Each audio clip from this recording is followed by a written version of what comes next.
나는 여러분을 생각할 때마다 나의 하나님께 감사를 드립니다. 내가 기도할 때마다 여러분 모두를 위하여 늘 기쁜 마음으로 간구합니다. 여러분이 첫날부터 지금까지 복음을 전하는 일에 동참하고 있기 때문입니다. 선한 일을 여러분 가운데서 시작하신 분께서 그리스도 예수의 날까지 그 일을 완성하시라고 나는 확신합니다. 내가 여러분 모두를 이렇게 생각하는 것은 나로서는 당연한 일입니다. 내가 여러분을 내 마음에 간직하고 있기 때문입니다. 여러분 모두는 내가 갇혀 있을 때나 복음을 변호하고 입증할 때 내가 받은 은혜에 동참한 사람들입니다. 다 같이 내가 그리스도 예수의 심정으로 여러분 모두를 얼마나 그리워하고 있는지는 하나님께서 증언하여 주십니다. 네, 저희는 방금 5분짜리 영상을 통해서 우리동산교회의 그 지난 시간들을 3가지 시점으로 정리해서 보았는데요. 먼저 그 교회의 준비 단계, 그 다음으로 작년 9월 23일에 드렸던 설립 예배, 그리고 마지막으로 설립 후 1년간 있었던 행적들을 간략하게 살펴보았습니다. 짧은 영상이지만 보는 내내 그동안의 추억들이 파노라마처럼 그 머릿속을 스쳐 지나가더라고요. 아마 여러분도 그러하셨을 거라고 생각합니다. 하나의 지역교회가 탄생하고 또 교회의 구성이 갖춰지는 건 그냥 되는 것이 아니라 언제나 그 배후엔 교회의 모든 분들을 통해서 역사해 오신 그분의 발자취가 있었다는 걸 뒤돌아보니 새삼 깨닫게 됩니다.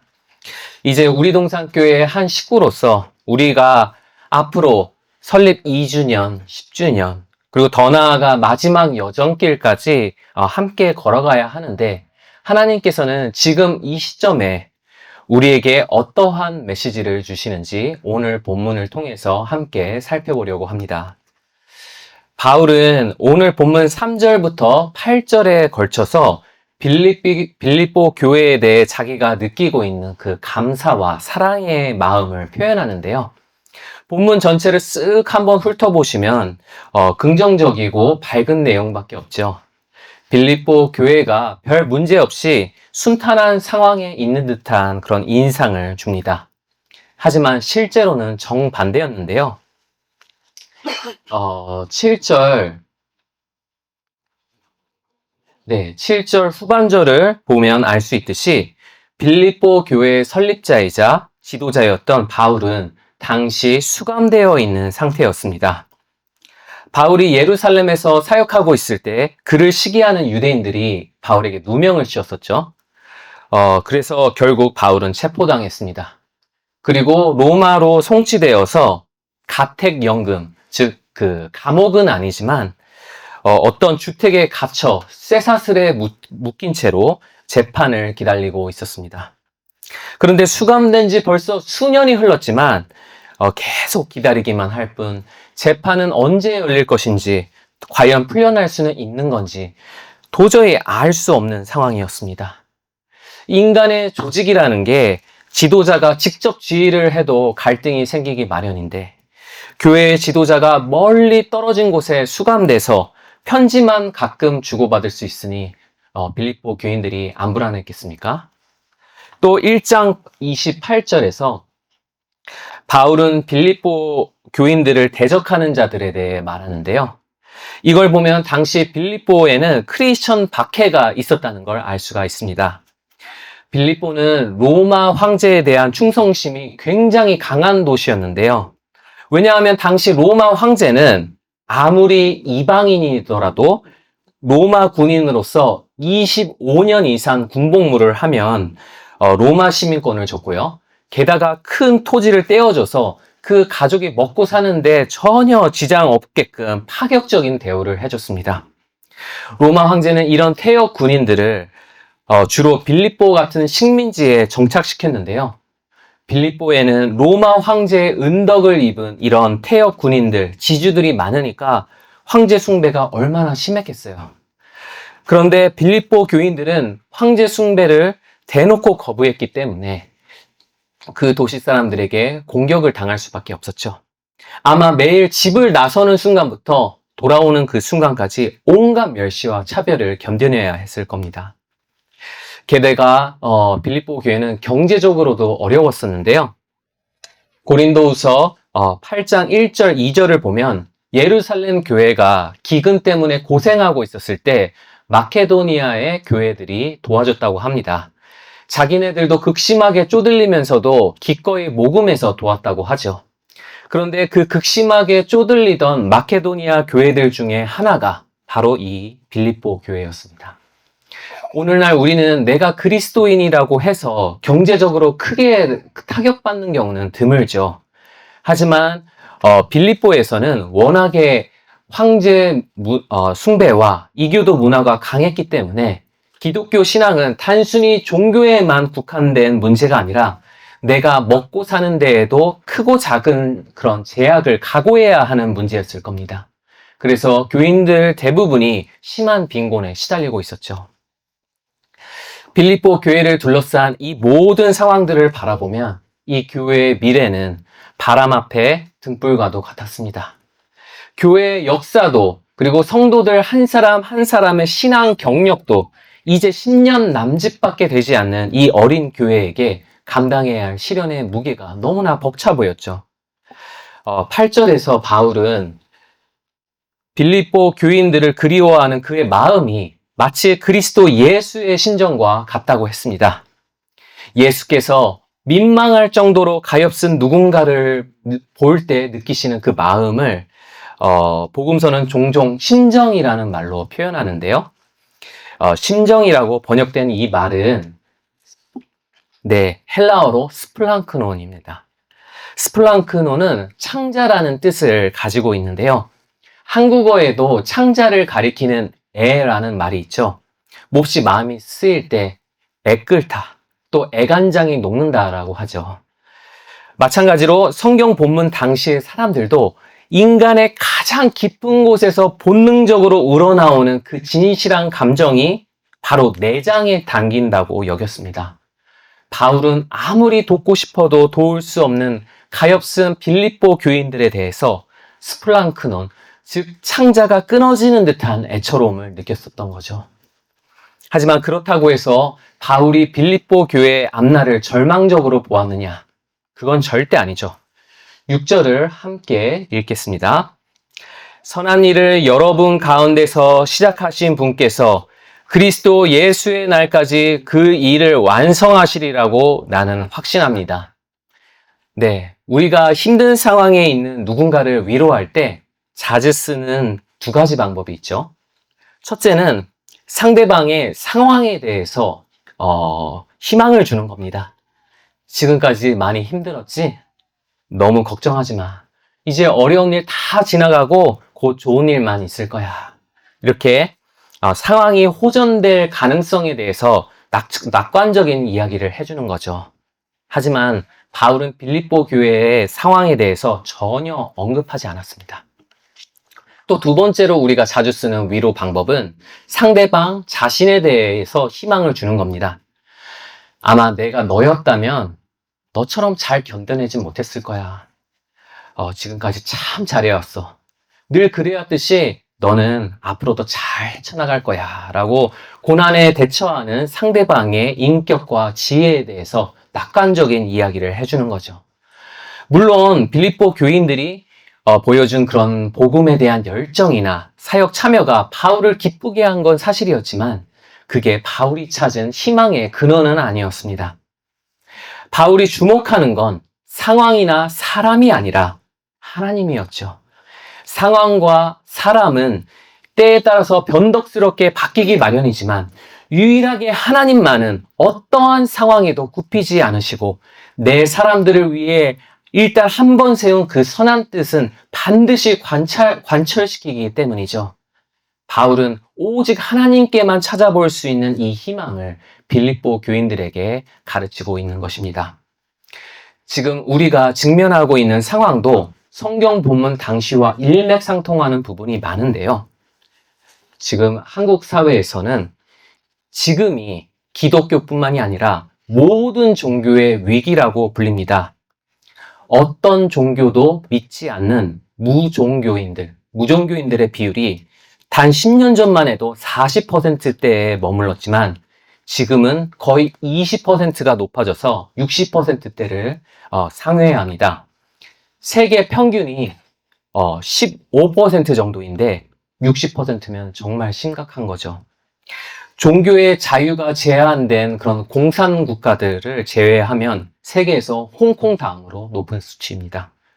반면에 종교인 인구가 10년 전만 해도 50%대였지만 지금은 30%대를 하회하게 됐죠.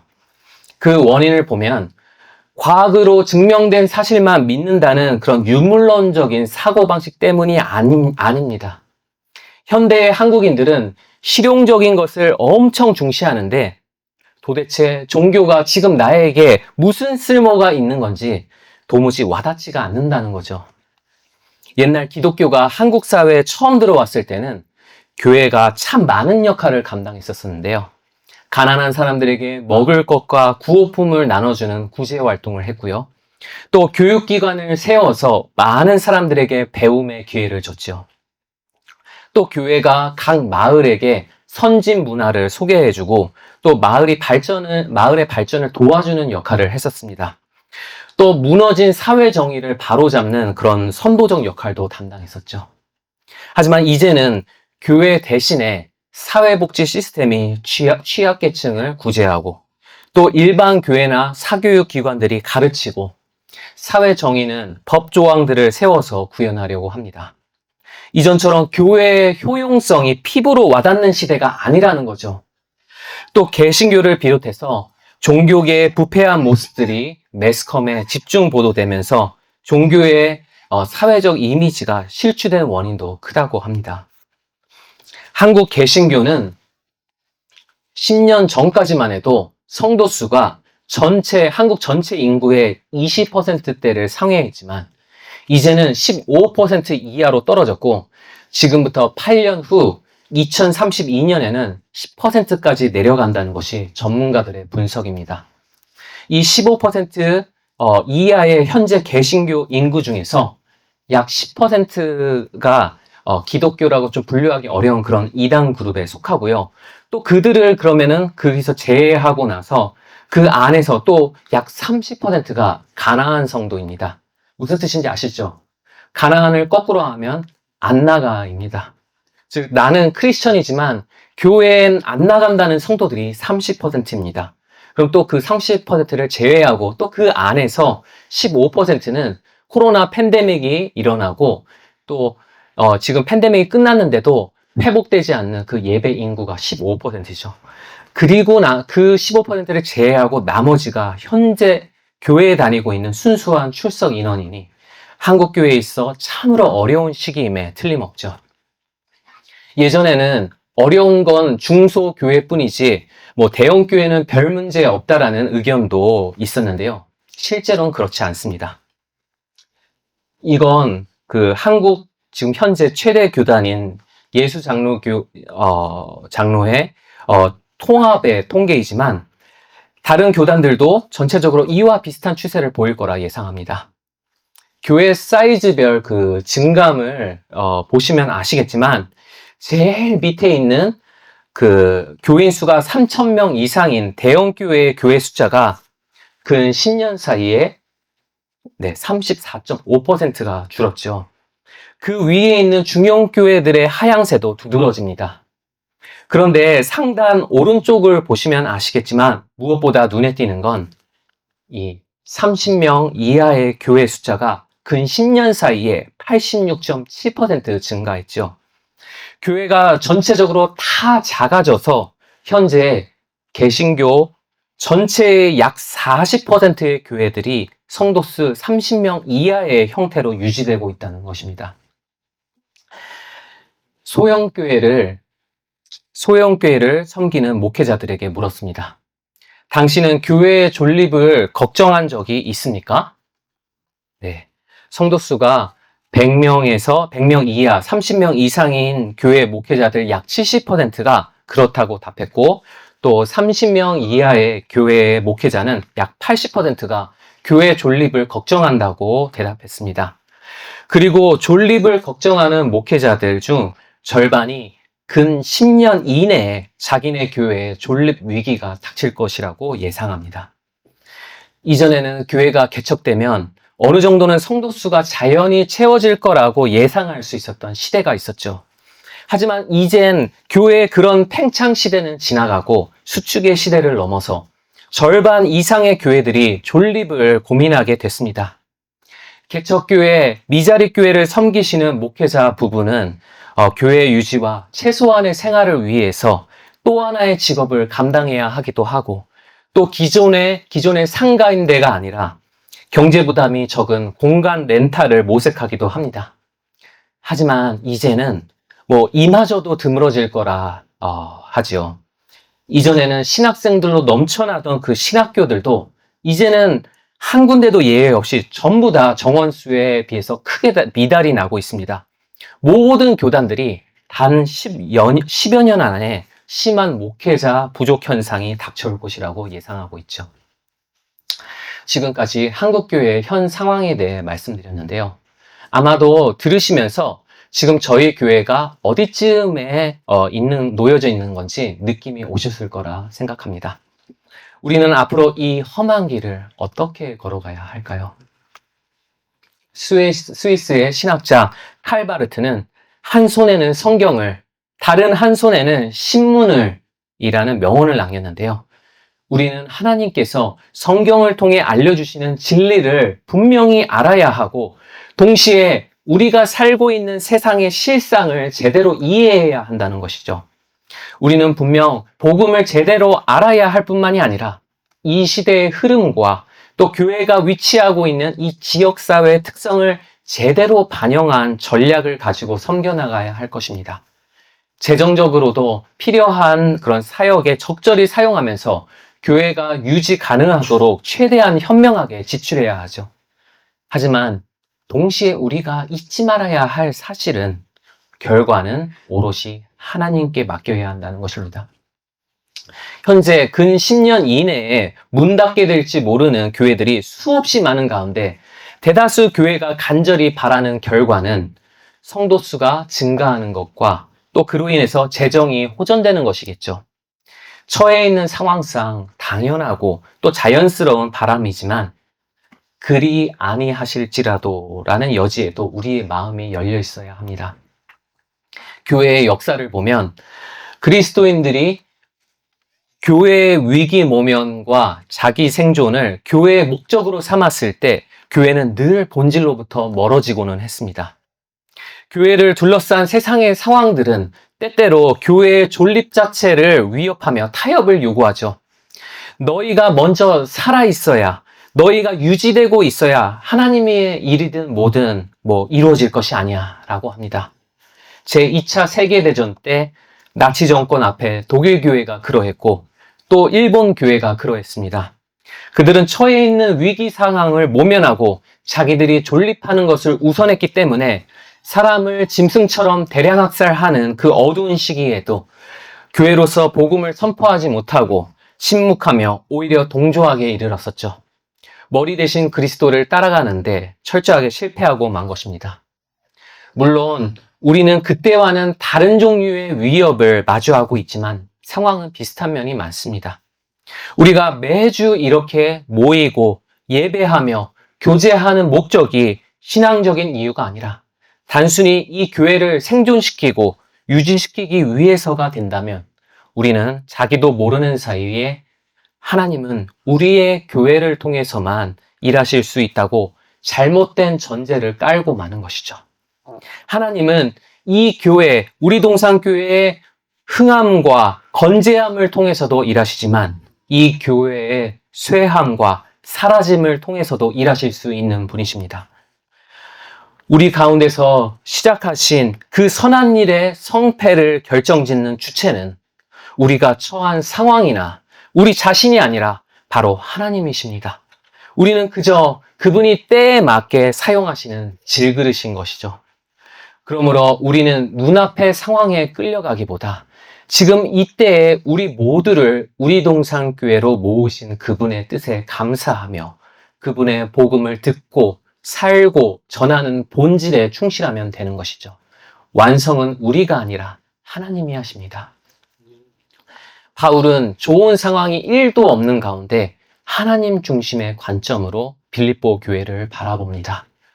5절을 보면 바울이 빌립보 교회와 인연을 맺기 시작한 첫날부터 지금까지 지난 일들을 회상하는 장면이 나오죠. 우리가 방금 1주년 기념 영상을 보는 가운데 교회 첫날부터 지금까지 그런 추억들이 새록새록 떠올랐던 것처럼 바울도 그러했을 겁니다. 빌립보에 처음 도착해서 전했던 복음을 듣고 자색 옷감 장수 루디아가 구원을 받게 됐던 그 첫날이 떠올랐겠죠. 그 다음 바울과 실라가 감옥에 갇히고 갑자기 지진이 일어나서 풀려났을 때 복음을 믿게 됐던 그 간수와 그의 가족들이 떠올랐을 겁니다.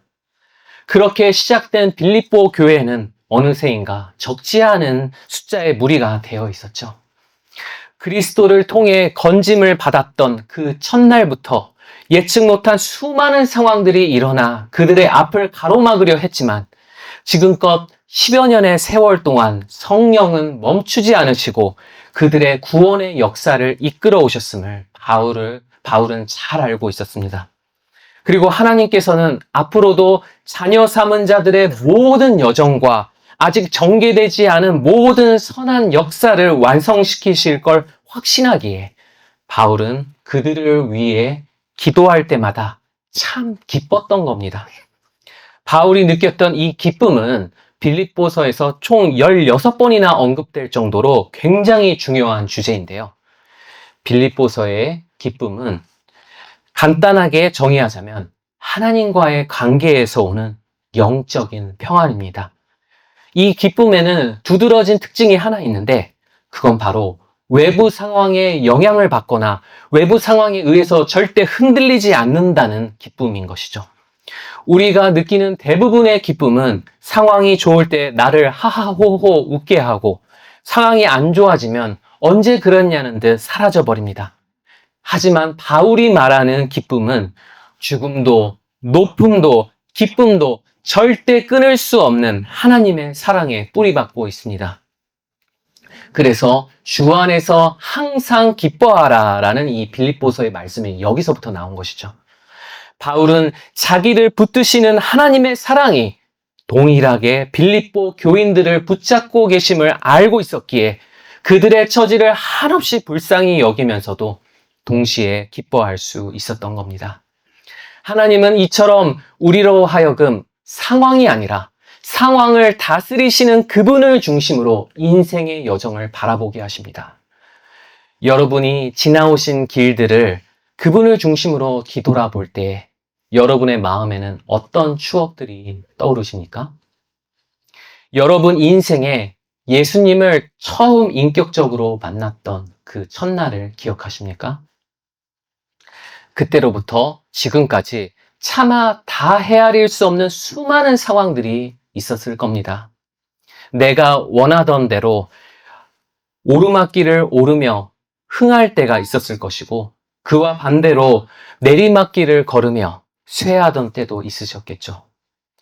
하지만 하나님께서는 여러분이 흥하실 때뿐만이 아니라 쇠할 때에도 함께 하시며 그 모든 상황을 통해 여러분을 그분께로 더 가까이 끌어당기셨을 겁니다. 어떤 고난 속에서도 나를 붙들고 계심을 깨닫게 하시고 세상이 줄 수 없는 기쁨으로 내가 포기치 않고 지금 이 자리까지 오게 하셨죠. 앞으로 우리 동산교회의 공동체로서 우리가 함께 걸어갈 여정 또한 그러할 것입니다. 교회에게 있어 참으로 어려운 시기를 지나가고 있으면 틀림없습니다. 우리가 바라는 대로 될 날들도 있을 것이나 창자가 끊어지는 듯한 심정으로 서로를 위로해야 하는 날들도 있겠죠. 하지만 역사의 하나님께서는 교회의 첫날부터 마지막까지 그 모든 날들을 주관하십니다. 아들의 죽음을 통해서 온 세상의 생명을 구하시는 하나님은 우리가 흘릴 눈물을 통해서 우리의 웃게 될 날을 예비하실 수 있는 전능하신 분이시죠. 그런 놀라운 섭리의 하나님께서 무엇에도 흔들리지 않는 기쁨을 우리에게 누리도록 하시며 주어진 모든 상황에 감사로 간구하며 나아가게 하실 줄 믿습니다. 인생은 하루 이틀로 끝나는 단기 레이스가 아니라 우리의 평생에 걸친 장기적인 믿음의 경주입니다. 비록 속도는 늦을지 몰라도 우리의 발걸음이 꿋꿋이 그분의 기뻐하시는 뜻을 향하도록 지키시는 그 깊고도 오묘한 은혜가 우리로 하여금 주어진 교회의 사명에 충실케 하시며 예정해 놓으신 그 모든 선한 역사를 아름답게 완성하실 것을 신뢰합니다.